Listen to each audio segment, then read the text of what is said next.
नमस्कार दोस्तों, मेरा नाम है विनीत पाठक। स्वागत है आपका आपके YouTube चैनल विनीत पाठक सर की पाठशाला में। दोस्तों, आप हमारे साथ सीख रहे हैं इंग्लिश ग्रामर। इंग्लिश ग्रामर में आप सीख रहे हैं पार्ट्स ऑफ स्पीच।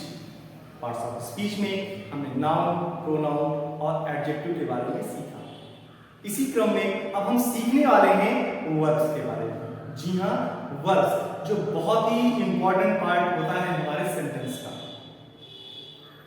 तो प्रश्न उठता है कि क्या होते हैं वर्ब्स? जी हाँ, प्रश्न उठता है क्या होते हैं वर्ब्स? तो वर्ब्स ऐसे वर्ड्स होते हैं, जी हाँ, किसी सेंटेंस में वर्ब ऐसे वर्ड्स होते हैं जो किसी कार्य का करना या होना बताते हैं। फिर से सुनिए, वर्ब्स ऐसे वर्ड्स होते हैं किसी सेंटेंस में जो किसी कार्य का करना अथवा होना बताते हैं। कैसे? आइए समझते हैं एग्जाम्पल्स के थ्रू। तो जैसे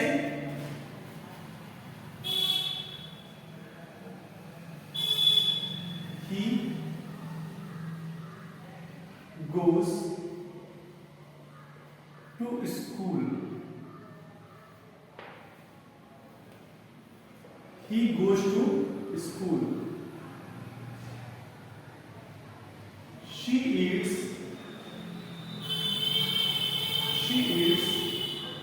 the food.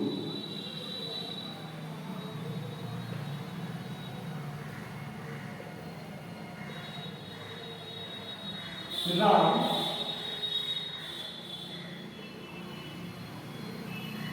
plays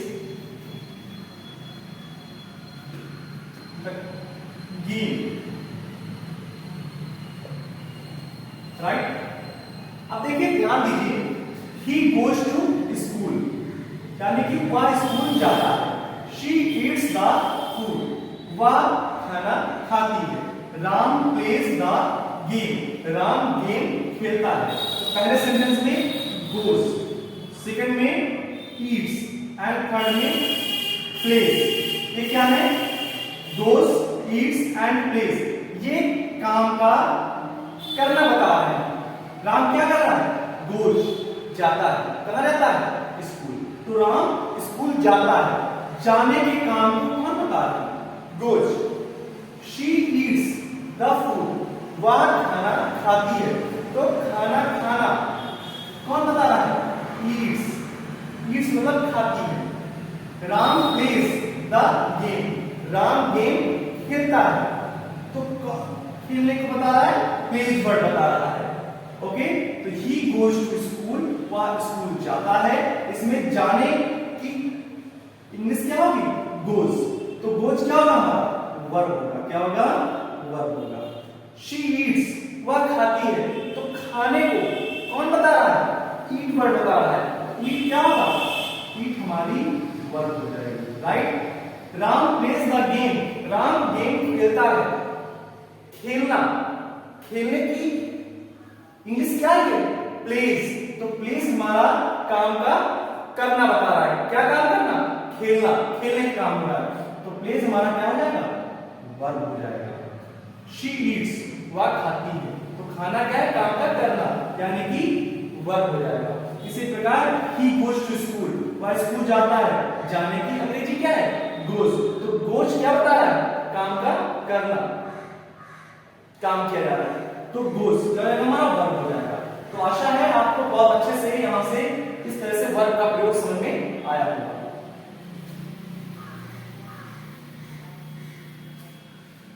तो वर्ब जो होते हैं वो दो तरह के होते हैं। वर्ब कितनी तरह के होते हैं?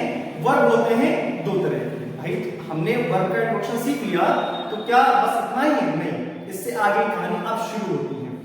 तो there are two kinds of verb, finite verb and non finite verb. फिर से सुनिए, there are two kinds of verb, finite verb and non finite verb. तो इस तरह से हमें पता चलता है कि वर्ब के दो काइंड होते हैं। पहला काइंड होता है फाइनाइट वर्ब, दूसरा काइंड होता है नॉन फाइनाइट वर्ब। आइए समझते हैं हम फाइनाइट वर्ब और नॉन फाइनाइट वर्ब के बारे में। तो सबसे पहले हम जानेंगे फाइनाइट वर्ब के बारे में। किसके बारे में जानेंगे बच्चों? फाइनाइट वर्ब के बारे में।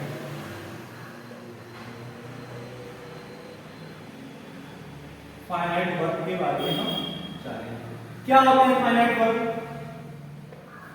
फाइनाइट वर्ब ऐसे वर्ब होते हैं, फाइनाइट वर्ब ऐसे वर्ब होते हैं जो अपने सब्जेक्ट, जी हाँ, जो अपने सब्जेक्ट और टेंस के बदलने पर बदल जाते हैं।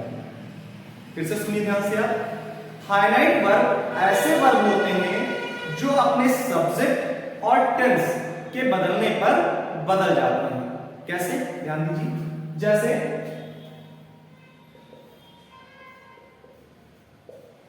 ही प्लेज द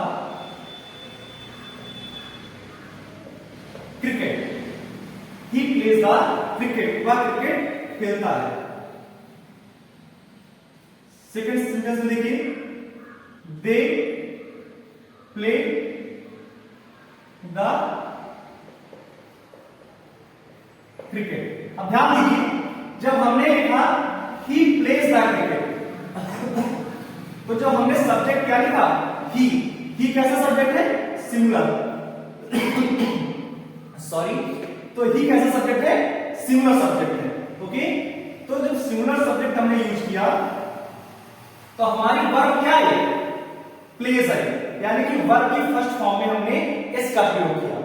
वहीं जब सब्जेक्ट हमने दे यूज किया, दे कैसा सब्जेक्ट है? प्लूरल सब्जेक्ट है। ये सिंगुलर सब्जेक्ट और ये प्लूरल सब्जेक्ट। तो जब हमने सब्जेक्ट दे यूज किया जो कि प्लूरल सब्जेक्ट है, तब हमने वर्ब केवल प्ले यूज किया, यानी केवल वर्ब की फर्स्ट फॉर्म यूज की। फिर से समझिए, जब हमने सब्जेक्ट सिंगुलर यूज किया था तब हमने वर्ब की फर्स्ट फॉर्म में एस का प्रयोग किया था, और फिर जब हमने सब्जेक्ट प्लूरल दे यूज किया तो हमने वर्ब की फर्स्ट फॉर्म ही यूज किया, उसमें एस अथवा एस का प्रयोग नहीं किया।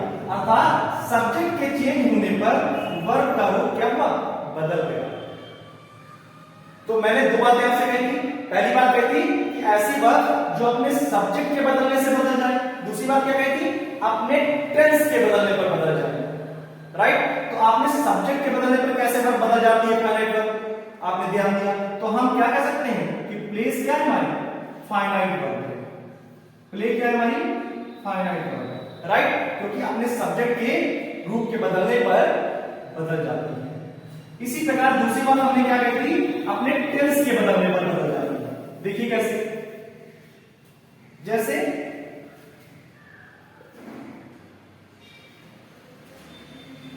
Ram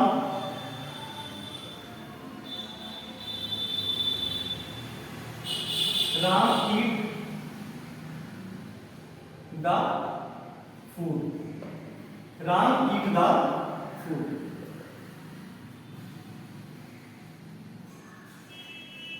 Ram ate the food। ध्यान दीजिए, हमने क्या कहा? Ram eat the food, Ram खाना eats, sorry, Ram eats the food, Ram खाना खाता है। फिर हमने क्या लिखा? Ram ate the food, Ram ने खाना खाया। राम खाना खाता है, राम ने खाना खाया। अर्थात ये क्या है? ये टेंस हमारा है प्रेजेंट इंडेफिनिट टेंस। क्या है हमारा? Present indefinite tense. राम खाना खाता है। और दूसरा सेंटेंस हमारा क्या है? Ram ate the food, Ram ने खाना खाया। तो सेकंड हमारा क्या है? Past indefinite. क्या है इसका? Past indefinite tense. तो जब टेंस बदला तो आपने ध्यान दिया कि यहां क्या है?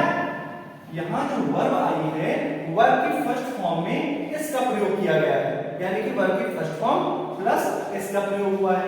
जबकि दूसरे सेंटेंस में जब पास्ट इंडेफिनिट टेंस हो गया हमारा दूसरा सेंटेंस, तो उसमें वर्ब की हमारी क्या है?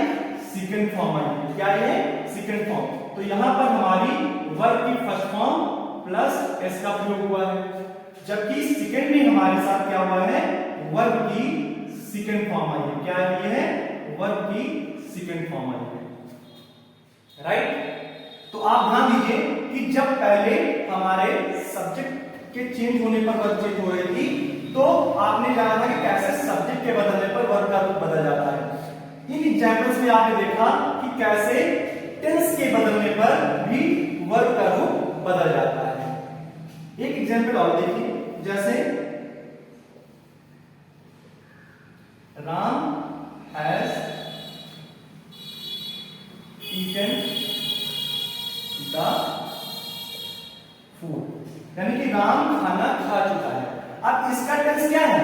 इसका है प्रेजेंट परफेक्ट। क्या है?